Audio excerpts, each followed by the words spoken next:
लमना ना। हाँ वही जो भाई जी बोल रहे हैं। हम देखम कर दिए हैं, कोई बात नहीं। तो अब आप बंगाल और बिहार, मुझे लगता है कि बहुत सिमिलर है। हम दोनों का भाषा है, एक मौसी और एक माँ की तरह है। और बहुत सारे बिहार के लोग बंगाल में ही रहते हैं। हमारे गांव से करीब बहुत सारे लोगों का खटाल भी है, रेस कोर्स में भी बहुत सारे लोग हैं। तो मेरे ही घर के लोग बंगाल में नहीं है, अदरवाइज मेरे गांव के सारे लोग बंगाल में हैं। तो एक सारेगामा का सबसे बड़ा खूबी है कि मुझे लगता है कि भोजपुरी में कोई एक अन्नपूर्णा फिल्म से मैंने गाना किया था, हरदी लगे जान के, तो उसमें इनका कॉपी किए थे वो। हाँ, ये नहीं कि नया किए थे कुछ। पहली बार पहली बार बद्री झा जी ने ऐसा मीडिया को भी सम्मान देने का काम किया। जितने भी हमारे ब्लॉग क्या बोलते हैं, इन्फ्लुएंसर, वो इन्फ्लुएंसरों को सम्मान देना, जो भी है आप जो बोल रहे हैं वो, तो सबको सम्मान देना। और हमारी मीडिया जो होती है हमारी चीज़ों को अच्छा भी बोल सकती है, बुरा भी बोल सकती है। तो ये तो कहीं ना कहीं समाज की आईना है आप सब। और ये हमारा सौभाग्य है कि हम आप सबके सामने कुछ बोल पाते हैं। ऐसे हमारी क्षमता तो कुछ नहीं है, बस हम एक कलाकार हैं। और कलाकार के नाते मैं अच्छा गा सकता हूँ, अच्छा बोल तो नहीं सकता। मैं अच्छा गाने की कोशिश भी करता, अच्छा गाता भी नहीं मैं।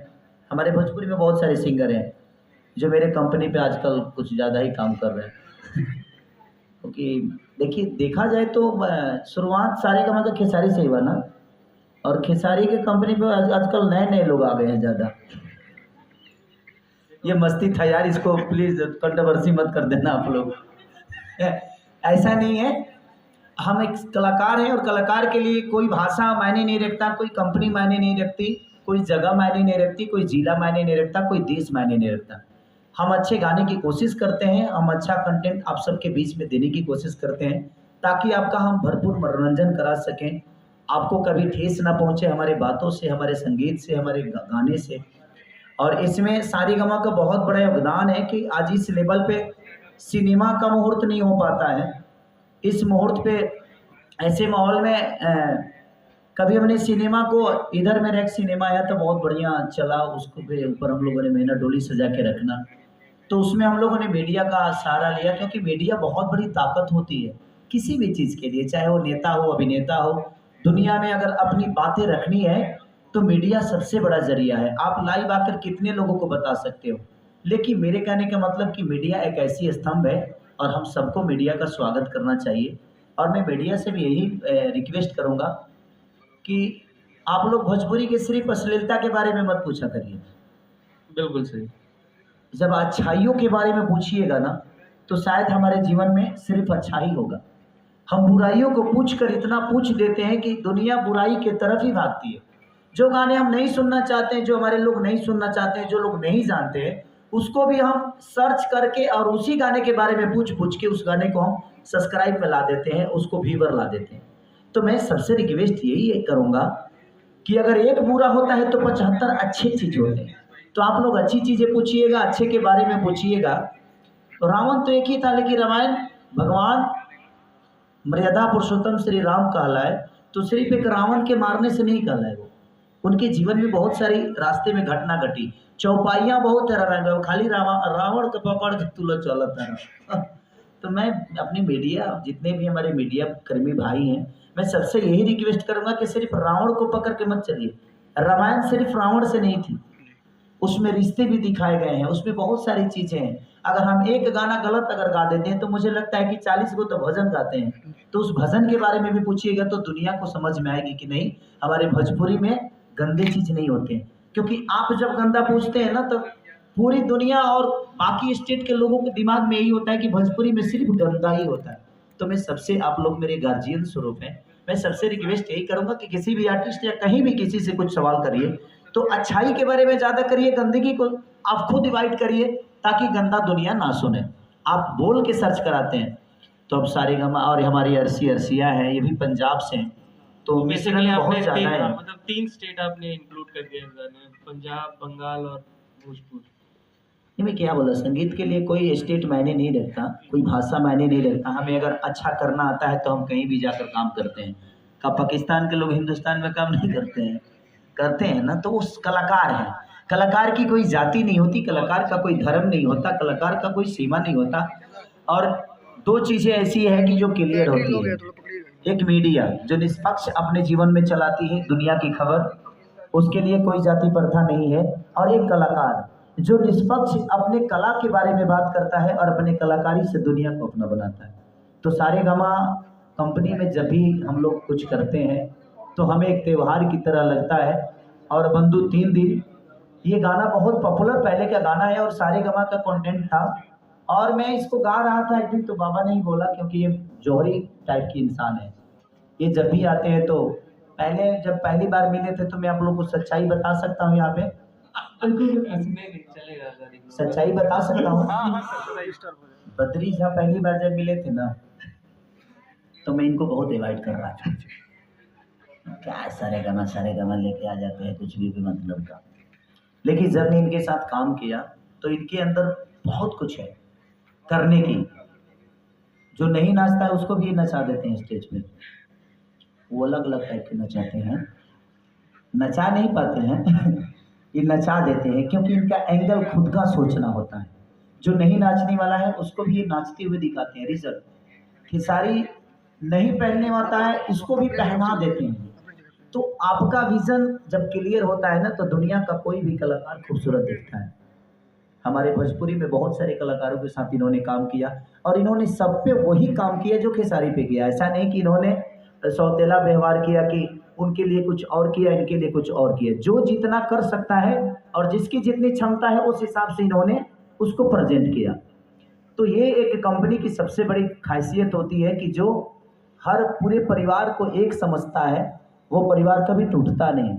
और आज इसीलिए सारेगामा कहीं ना कहीं आज दुनिया में अपना झंडा लहरा रहा है। भोजपुरी के क्षेत्र में सबसे आज ट्रेंडिंग में तो लगता है कि मुझे इनका कब्जा ही जैसे हो गया है, जैसे कि इन्होंने ट्रेंडिंग खरीद के ही रखा। एक होता है ना, ये तो प्यार है आपके दर्शकों का कि मतलब अभी 5 गाने ट्रेंड कर रहे हैं जिसमें से 4 तो आपके हैं टॉप में। टॉप म्यूजिक में तो 10 है मेरे। नहीं मतलब सिर्फ सारेगामा के 4 हैं। तो मुझे लगता है कि मैं एक होता है कि कभी कभी हम लोग जानते भी नहीं थे ट्रेंडिंग का मतलब क्या होता है। बट एक गाना मेरा जी से आया था, उसने पहली एक छठ का गाना था जो मेरा पहली बार ट्रेंड किया था, तो मुझे भी लगा ये नया प्लेटफॉर्म है क्या। तो पहली बार जी से मेरा ट्रेंडिंग शुरू हुआ और उसके बाद सारे भोजपुरी गाने, आज मुझे लगता है कि 15 गाने हम सबके भोजपुरी के होते हैं। तो ये गर्व की बात है कि हमारा भोजपुरी समाज और हमारे चैनल का पहला जो ट्रेंडिंग सॉन्ग था वो भी इन्हीं का था, जय जय शिव शंकर। उस ट्रेंडिंग सॉन्ग से सिलसिला शुरू हुआ है। चिंता मत करिए, जो भी आपके कंपनी पे बड़ा होगा वो मेरा ही होगा। ऐसा नहीं है, जो बेहतर करेगा सबका। देखिए भाई, मैं कभी कभी मस्ती करता हूँ तो प्लीज यार कंट्रोवर्सी उससे मत करना यार, नहीं तो मैं बहुत फंस जाता हूँ मतलब कि अपने जुबान की वजह से, क्यों हाँ थोड़ा सा टेढ़ा टाइप का हूँ मैं। तो आशीष जी आपको ये जो पास भी है थोड़ा सा बोल लीजिए ना तो लोग बोलेंगे जी। आशीष जी के साथ हम लोगों ने फर्स्ट टाइम काम किया है। तो इनका पहला गाना आया था नथुनिया, जो कि हमने रात में शूट किया था और दिन में हम लोगों ने बंधु 3 दिन शूट किया था। मतलब आई थिंक मई जून था, गर्मी इतना ज़्यादा था। तो आपका एक्सपीरियंस कैसा था हम लोगों के साथ, मतलब कि जो पहला गाना आपने शूट किया, टेक्निकली आपका पहला गाना है हमारे साथ। तो सबसे पहले सो सॉरी, मेरा गला थोड़ा सा खराब है।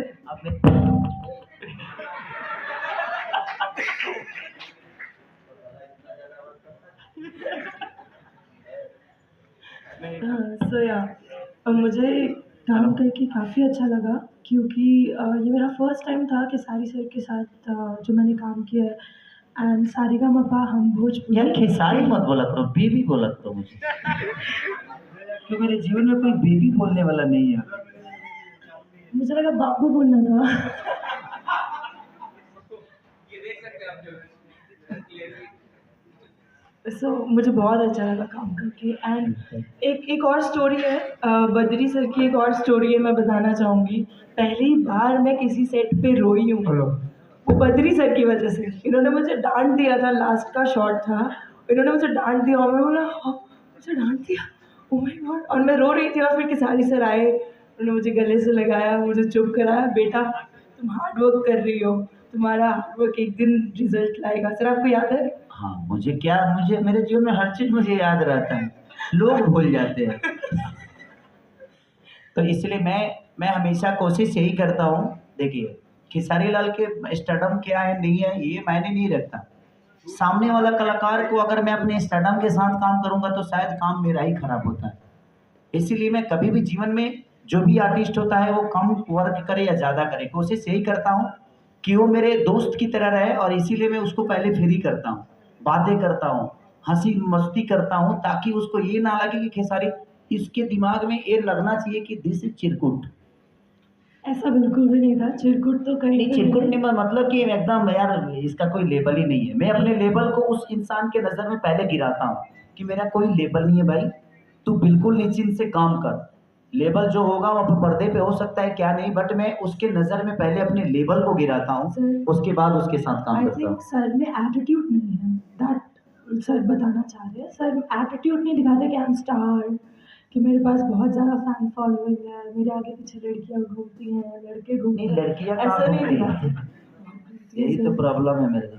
मुझे इतने डीएम्स आते हैं, मेरे लिए कम आते हैं, सर के लिए इतने डीएम्स आते हैं कि लोग पूछते रहते हैं प्लीज़ खेसारी सर को बोलिए, उनके बहुत बड़े फैन हैं। और मेरा गाना जो नथनिया भी था, जो मैंने सारेगामापा हम भोजपुरी से किया था, मेरा एक दो नंबर फर्स्ट। दे दो यार मेरे को भी, ताकि मैं भी बात करते रहूँगा। बट ये हमारा अनुभव सारेगामा के साथ हमेशा अच्छा रहा है। और मुझे नहीं, मैं क्या बोला कि जितने भी हमारे भोजपुरी के स्टार हैं, कलाकार हैं, सबका अनुभव सारेगामा के साथ हमेशा अच्छा रहा है, क्योंकि ये अपने कलाकार को कलाकार की तरह नहीं, बेटी की तरह संवारते हैं। जैसे हमारे विक्रम सर, जो कि मैं जब भी उनसे बात करता हूँ तो मुझे नहीं लगता है कि मैं एमडी से बात कर रहा हूँ। उनसे लगता है कि बड़े भाई और छोटे भाई वाला एक रिलेशनशिप है मेरा उनके अंदर। और मैं जितने लोगों के साथ काम करता हूँ, मैं एक परिवार समझ के ही काम करता हूँ। रीज़न कि मैं अगर स्टारडम के हिसाब से काम करूँगा तो शायद ना वो मुझे अच्छे से जज कर पाएंगे और ना ही मैं उनको कर पाऊँगा। तो हर इंसान को, मैं जितने भी हमारे कलाकार, जो मेरे भाई हैं, बहनें हैं, जो मेरे दोस्त हैं, सबसे मैं यही बोलूँगा कि ज़िंदगी में एटीट्यूड को अपने पर्दे पे रखना, लेकिन अपने एटीट्यूड को, अच्छे नेचर को दुनिया के सामने रखना, एटीट्यूड के साथ काम करना, बट जिंदगी को एटीट्यूड के साथ मत जीना। रीजन की एटीट्यूड आपके काम में होगी ना तो दुनिया आपको पसंद करेगी, लेकिन एटीट्यूड अगर आपके नेचर में होगा तो शायद आपके अपने परिवार भी आपको छोड़ देगा। इसीलिए जिंदगी में हमेशा एटीट्यूड अपने काम में रखिए। तो बोलिए ना, मैं वही कह रहा हम बोलते रहते हैं क्योंकि हमारे मुंह पे मीटर नहीं लगा है, बिजली का बिल नहीं लगता है। बोलिए। था। तो आपका जो एटीट्यूड है, तो वो उससे तो सीखने के लिए भी है यंगस्टर्स के पास कि सबसे पहले तो मेहनत है, वो ज़्यादा जरूरी है।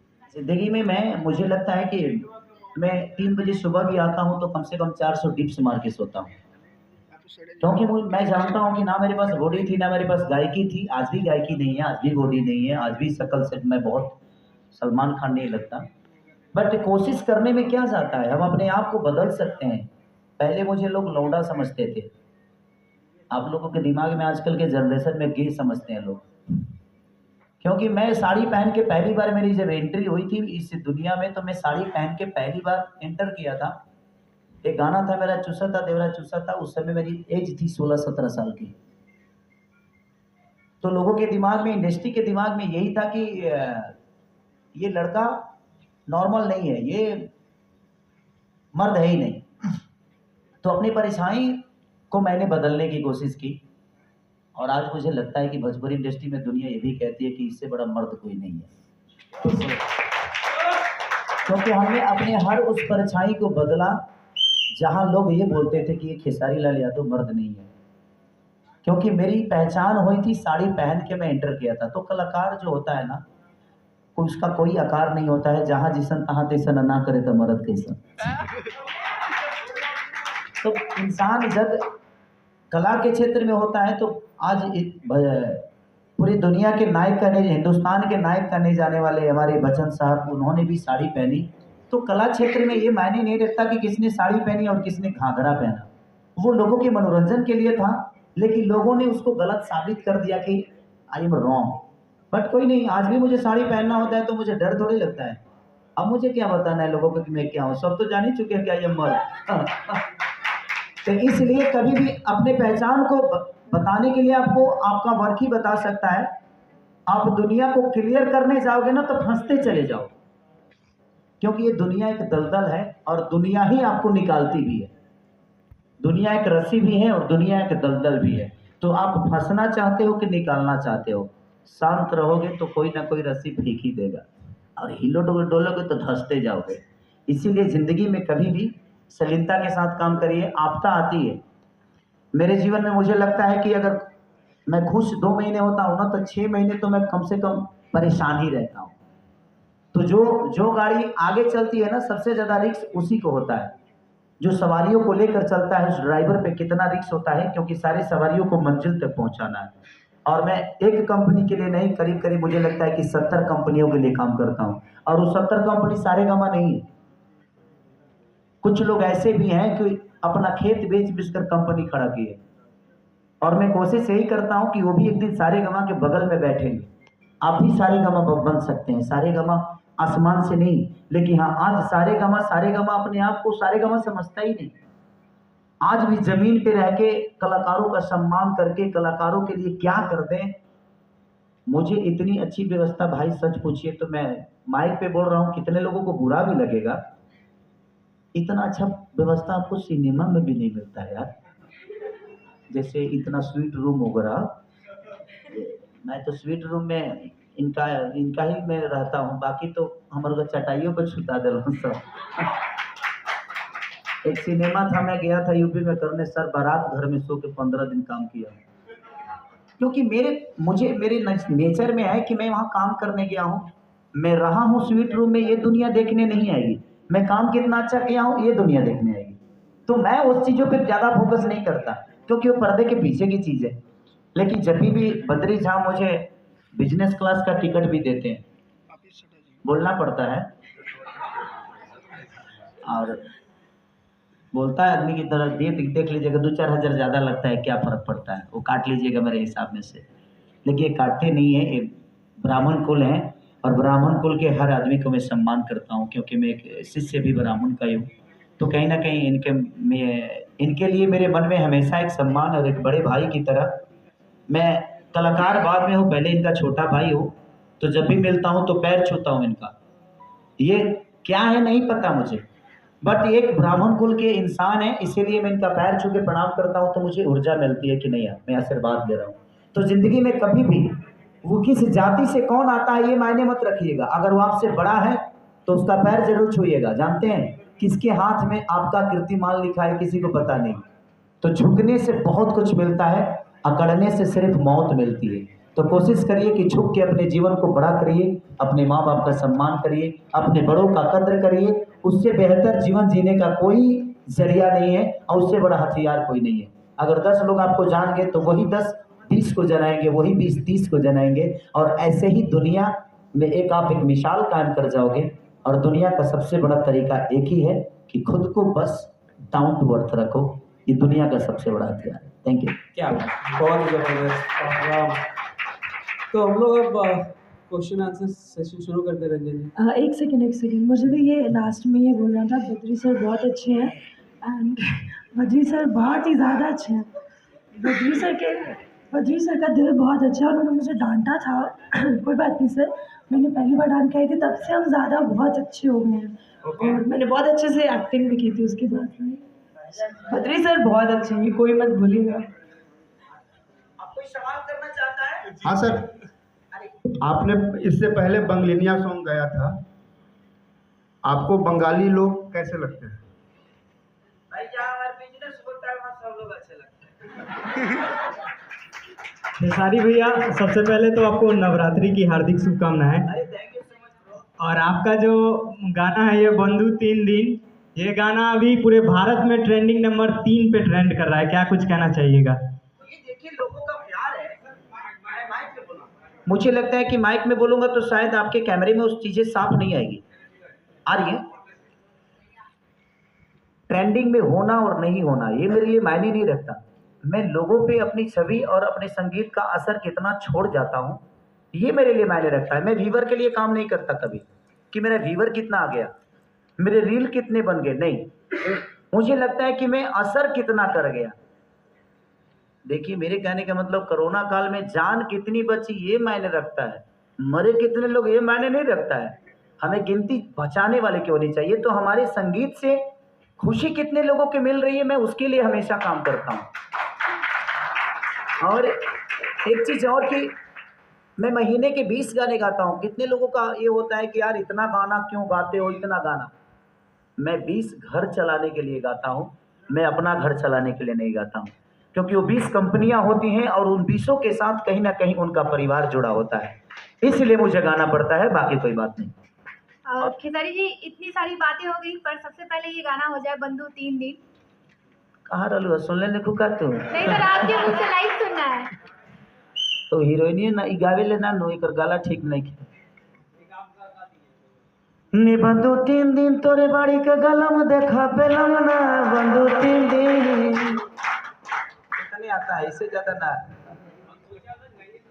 2-4 लाइन हीरोइन भी है ना, तो उसका भी लाइन है, तो उसका लाइन हम नहीं जानते हैं। ये हीरोइन का गला ठीक नहीं है।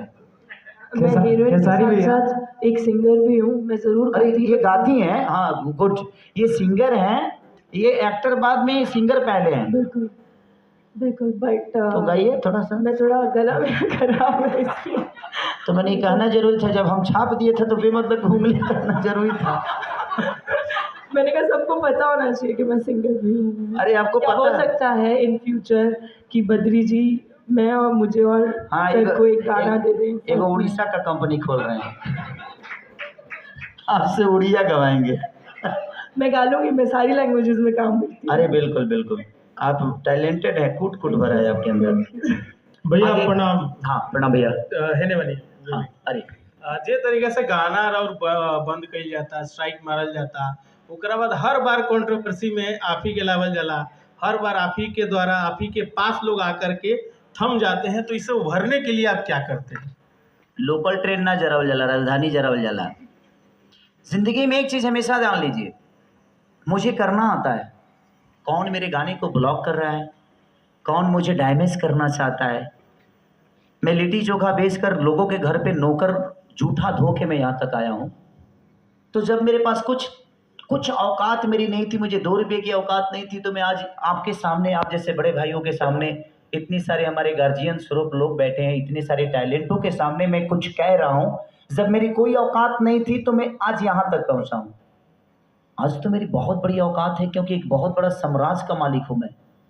और वो साम्राज्य क्या है? लोगों का प्यार, लोगों का आशीर्वाद। उस समय सिर्फ मेरे माँ बाप के आशीर्वाद हुआ करते थे, और मैं आज तो मुझे लगता है कि अरबों में मेरे माँ बाप हैं, अरबों में मेरे भाई हैं, अरबों में मेरी माँ है, अरबों में मेरी बहन है। तो इतने सारे परिवार के एक बेटे को इतना तकलीफ कोई कितना भी चाहे तो नहीं दे पाएगा, क्योंकि लोगों का प्यार है। खेसारी भैया, आप लाइव आके कह रहे हैं कि ये किसी की साजिश है, कौन है इन सब के पीछे? अभी तो मीडिया का काम है पता करना, यह हमें पता करके बताएं। जिंदगी में देखिए, एक बात बताएं आपसे, जब इंसान आगे बढ़ता है ना, तो आगे बढ़ने का कोई रीज़न नहीं होता है, लेकिन पीछे आने के बहुत सारे रीज़न होते हैं उसके। क्योंकि आगे बढ़ने का कोई रीज़न उससे कोई पूछता नहीं है, क्योंकि जो रास्ता वो तय करता है उसको पता ही नहीं है कि इस रास्ते में क्या क्या कष्ट होने वाली है। अगर आपको अपने उन्नति के रास्ते पता चल जाए कि यहाँ ये कष्ट होगी, वो कष्ट होगी, तो उस कष्ट से इंसान घबरा के अपने आप को हथियार डाल देगा, वो कभी कामयाब नहीं होगा। लेकिन उतरते हैं ना, जब हमें नीचा गिराया जाता है, तो उसमें भी अपने ही हाथ होते हैं। न तो का बढ़िया के राम जी के गद्दी होता है, बेमतलब करमाइए उनका के बौन भेज देली। तो जिंदगी में जब भगवान राम को भी ये सारी चीजें सहनी पड़ी, तो हम लोग तो एक आम इंसान हैं। तो मति के गति रति भूत बढ़ाई, जो जन जतन जहां ले पाई। जिंदगी में कोई जरूरी नहीं है भगवान का नाम लेना। एक घड़ी पुनियाद घड़ी यादों में पुनियाद, तुलसी संगत साथ के कि हरे कोट अपराध। भगवान का नाम एक बार नाम से ले लीजिए। और मेरे लिए मेरा ईश्वर अगर कोई है तो मेरी जनता है।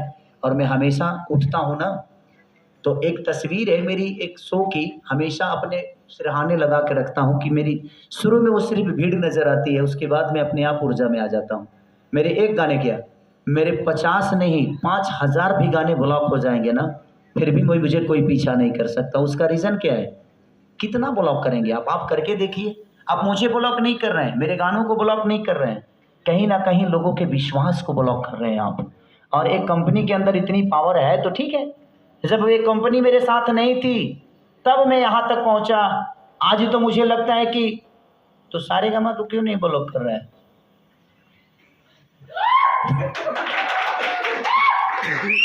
होता क्या है बताऊं आपको, ये जितनी कंपनियों को ब्लॉक किया जा रहा है ना, वो कमजोर लोग हैं। वो अपने खेत बेचकर, मजदूरी करके, मेहनत करके, गाना लिख लिख के उन्होंने 2 पैसे कमाया और कमा के और खेसारी को जितना देना था दिया, क्या दिया मुझे पता नहीं। तो ये गरीब लोग हैं जिनके गाने ब्लॉक हो रहे हैं। अगर उनके अंदर इतना ही औकात है, इतना ही उनकी क्षमता है, इतना ही वो अपने आप को बड़ा समझते हैं, तो सारेगामा को कर दो भाई। सारेगामा तो एकदम सीना ठोक के ट्रेंडिंग पे ट्रेंडिंग जा रहा है भाई। तो जिंदगी में हर आदमी, एक किस्सा बताता हूँ आपको। एक बार भगवान शिव और पार्वती में ठन गई। माँ पार्वती यही बोली कि भगवान ये बताइए कि लोग उजरले के काहे उजारेला। भगवान को लेके बेमतलब के काहे के फेरा में पड़ल बड़ू, चलो खाना पीना बनाओ, अस्थिर हो जा। तो ना चले आप बताइएगा नहीं तब तक हम खाना नहीं बनाएंगे। कुछ देर के बाद माँ पार्वती इस बात को भूल गई कि मैंने क्या पूछा था। भगवान बोले कि चलो जंगल में चलते हैं। जंगल में जाने के बाद बोले भगवान की कुछ बनाओ पार्वती, कुछ भूख सी लगी है मुझे। तो माँ ने लकड़ी लाया, ईंटा लाया, खाना बना के उनके सामने परोस दी। तो भगवान पूछे कि बताओ कि लकड़ी कहाँ से आया? तो मैं यहाँ से लाई। भांग कहाँ से आया? तो यहाँ से आया। ईंटा कहाँ से आया? तो बोले कि 2 ईंट था, तो एक ईंट वो इनार था, उस इनार में एक इनार थोड़ा सा ढह गया था और दूसरा ठीक था। तो उन्होंने बोला तो किस में से ईंटा लाई? तो वो जो ढह गया था उसी में से लेके चलिए। तो उनका शब्द था कि जब तुम दुनिया के मालकिन होकर उजरे हुए एक इनार को उजाड़ के आ गई, तो तुम कैसे सोचती हो कि इंसान वो बरियार के पास जाएगा? तो जिंदगी में हर आदमी उसी को दबाना चाहता है जो कमजोर होता है। सारेगामा भी तो डील में नहीं है, ये भी तो एक कंपनी है। वेब भी डील में नहीं है, वो भी एक कंपनी है। स्पीड रिकॉर्ड भी नहीं है, वो भी एक कंपनी है। खेसारी म्यूजिक वर्ल्ड भी नहीं, वो भी तो यूट्यूब ही है। वो मुझे क्यों नहीं मार रहे हैं? मेरे खेसारी म्यूजिक वर्ल्ड को बंद करके गाना देखे, धजिया उड़ा दूं मैं। वो उनको कर रहे हैं जिनकी कोई क्षमता नहीं है, जो बेचारे अपना घर परिवार चलाने की कोशिश कर रहे हैं। वो ऐसे लोग हैं जो उस कंपनी से कुछ कमाना चाहते हैं, अपना परिवार चलाना चाहते हैं। ये गलत है। ठीक है, मैंने डील की है किसी से, लेकिन पेमेंट क्या दिया है आपने? डील मैं 2 महीने पहले उस डील को ख़त्म कर चुका था और मैंने पेमेंट कोई नहीं लिया। जितना पेमेंट लिया उससे ज़्यादा गाना दे चुका हूँ मैं। लेकिन ठीक है, उनका पेपर पे साइन किया, वो पढ़ा लिखल ना है, हम भाईचारा के हीरो बन गए। हम क्या करें, हमारे क्या गलती है भाई? हमें अब भाई चराने वाले कोई लोगों ने प्यार दिया, मैंने मेहनत की और मैं यहाँ तक पहुँच गया। अब लोगों को लगता है कि एक भैंस चराने वाला आदमी इतना बड़ा कैसे हो गया? तो ठीक है ना, और अपने ही लोग काटने वाले हैं। सर आपको क्या लगता है कि अच्छा जितने इंडस्ट्री में लोग हैं, मैंने खेसारी के चाहते थे हीरो रहस, के चाहते थे खाली करेगा ना बाजी? नहीं। जिंदगी में हर आदमी, जो मेरे कंपटीटर है, जो मेरे आसपास रहने वाले लोग हैं, ये कतई नहीं चाहेंगे। हम भी नहीं चाहते हैं कि कोई मेरे से ज़्यादा बजे, कोई नहीं चाहता है। अच्छा आप चाहिएगा जो कोई मीडिया वाला आपसे ज़्यादा बड़ा हो जाए? नहीं ना, हर आदमी का एक। लेकिन नहीं, मेरे कहने का मतलब कि किसी को प्लानिंग से बर्बाद मत करिए। अगर आपको बर्बाद ही करना है तो अपने मेहनत से, अपने ऊर्जा से किसी को तबाह कर दीजिए। अगर आपके अंदर वो क्षमता है तो। अगर आपको अगर प्लानिंग ही आती है तो उसके लिए हम कुछ नहीं बोल सकते। मैं तो हमेशा तैयार रहता हूँ कि जिसके अंदर पावर हो वो मेरे साथ जिम करके देखे। बस पूरी इंडस्ट्री की बात कर रहा हूँ। जिसके अंदर पावर हो वो मेरे साथ दौड़ के देखे, जिसके अंदर पावर हो मेरे साथ नाच के देखे, जिसके अंदर पावर हो मेरे इतना सॉन्ग गा के देखे, मेरे इतना वर्क करके देखे। मैं किसी को रोकने नहीं गया हूँ। लोगों को करने नहीं आता है और लोग कर नहीं पाते हैं, तो भाई खेसारी को कैसे भी डिस्टर्ब करके दबाया जाए। बट मैं इस पर भी फोकस नहीं करता। आपके अंदर दबाने की पावर है, मेरे अंदर करने की पावर, मेरे अंदर दौड़ने की पावर, मेरे आपको अंदर रोकने की पावर है। कितने देर तक आप बाढ़ को रोक सकते हैं? सर जहिया डैम खोली हो दिन कएगो गाँव डूबाई ओकरा पता नहीं है। डेमवा खुले था। अच्छा ये एग्रीमेंट जीवन भर हमार। अच्छा ये हटब हो दिन वो कहाँ जाए हैं जिन डिलेट मारता रहे। तो ज़िंदगी में लड़ाई झगड़ा किसी चीज़ का सॉल्व नहीं है। मैं सबसे यही बोलना चाहता हूँ कि प्यार से अगर चीज़ें हो जाएं तो दुनिया में हर चीज़ मैनेज हो सकती है। महाराज यहाँ पति पत्नी का जब तलाक हो सकता है तो एग्रीमेंट हो। हाँ, जब जीवन का रिश्ता जब खत्म हो सकता है किसी पेपर के तहत, तो क्या वो खत्म नहीं होगा? सब कुछ खत्म होने वाला है। बट ठीक है, वो एक जिद है किसी की, और मैं उस जिद के साथ एंजॉय कर रहा हूँ। मुझे दुख नहीं है। हम महीना के 20 गाने गाते हैं, कितना डिलीट मारिएगा? अभी हम कम से कम 50 को गाना यही गाने वाले हैं। कई को डिलीट मार के देखिए। अगर आपकी औकात है तो सारे गानों को छू के देखिए, आपको भी समझ में आएगा ना कि आप कहाँ छू रहे हैं। नहीं छू सकते। टी सीरीज को छू के देखिए, नहीं छू सकते। तो वो भी जानते हैं कि किसको मुझे छूना है। वो कमज़ोर लोग हैं जो अपने बीवी बच्चों को चलाने के लिए खेसारी लाल यादव को अपने पास रखे हैं। बट कोई नहीं, उनका परिवार जब बंद होगा तो कहीं ना कहीं आपको प्रॉब्लम होगी। माँ दुर्गा है, अगर मैंने गलत किया होगा तो मेरे साथ गलत होगा। मैं दुर्गा पे छोड़ता हूँ। इस नवरात्रि के टाइम पे मैं किसी को बद्दुआ नहीं देता, बट मैं दुर्गा पे छोड़ता हूँ कि माँ अगर मैंने गलत किया होगा उस इंसान के साथ तो प्लीज़ मुझे वो सज़ा देना। अगर उन्होंने गलत किया होगा तो उनको सज़ा मिलेगी। छोड़ दीजिए, कभी कभी भगवान पे छोड़ना चाहिए। बद्री सर आपसे मेरा एक सवाल है कि सारे गामा हम भोजपुरी निरंतर नए नए प्रयोग करती है, अच्छे अच्छे गाने लाती है, और आप भोजपुरी की दिशा सुधारने में भी लगे हुए हैं। आपके पसंदीदा अच्छे गायक अच्छे अच्छे गाने भी गाते हैं, ट्रेंडिंग भी होता है।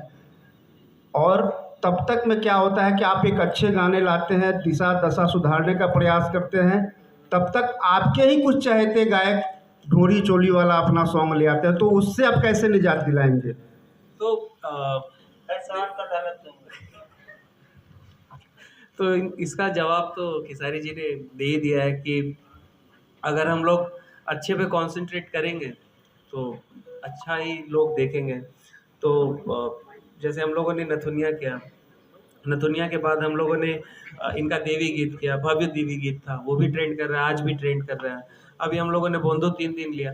तो हम लोग कंसंट्रेट कर रहे हैं एक चेंज के ऊपर कि हम लोग कैसे अपने ऑडियंस को एलिवेट करें।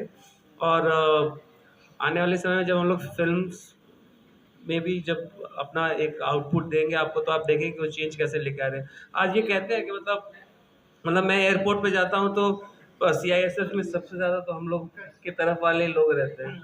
तो बादशाह वाले गाने में मुझे ऐसा लगता है कि मुंबई एयरपोर्ट पे रोक के मुझे बोला था कि मतलब जनरली बात होता है कहाँ जा रहे हैं, तो बोले कि अच्छा वो जो बादशाह से रैप कैसे करवा लिया। तो ये एक जो चीज़ है, जो चेंज है, हम लोग निरंतर करते रहेंगे तो अपने आप चीज़ें बदलेंगी।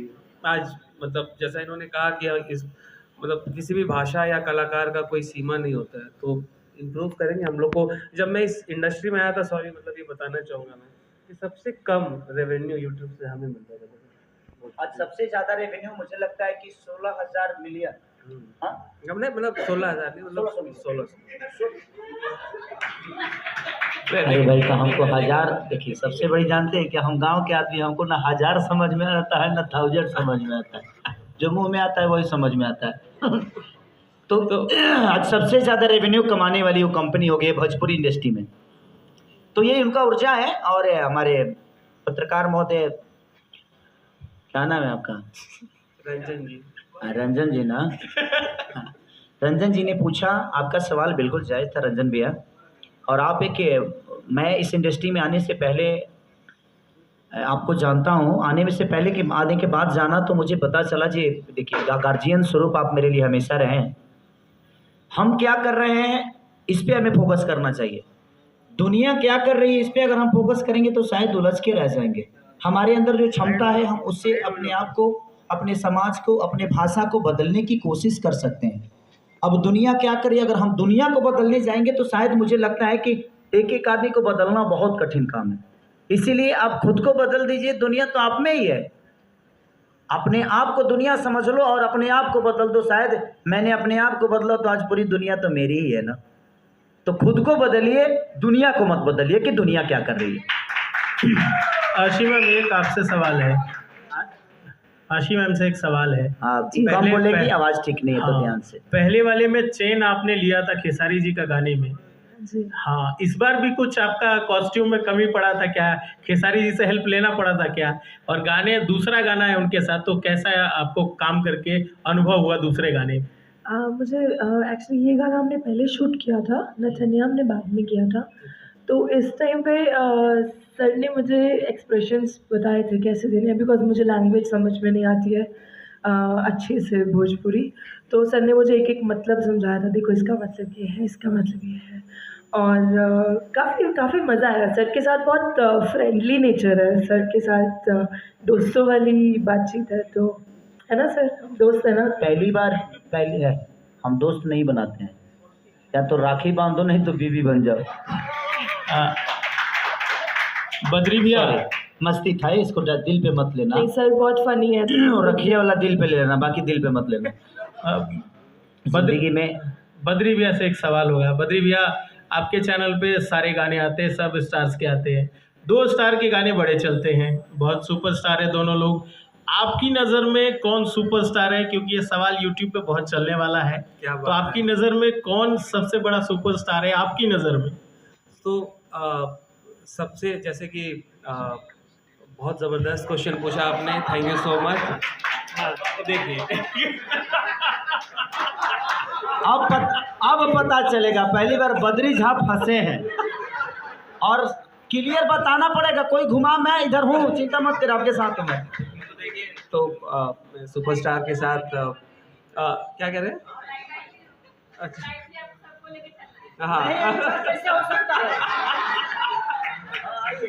तो नहीं, तो खेसारी जी को देख के वो फीलिंग आता है ना कि काजल सिर्फ तुम सिर्फ मेरी हो वाला जो फीलिंग है,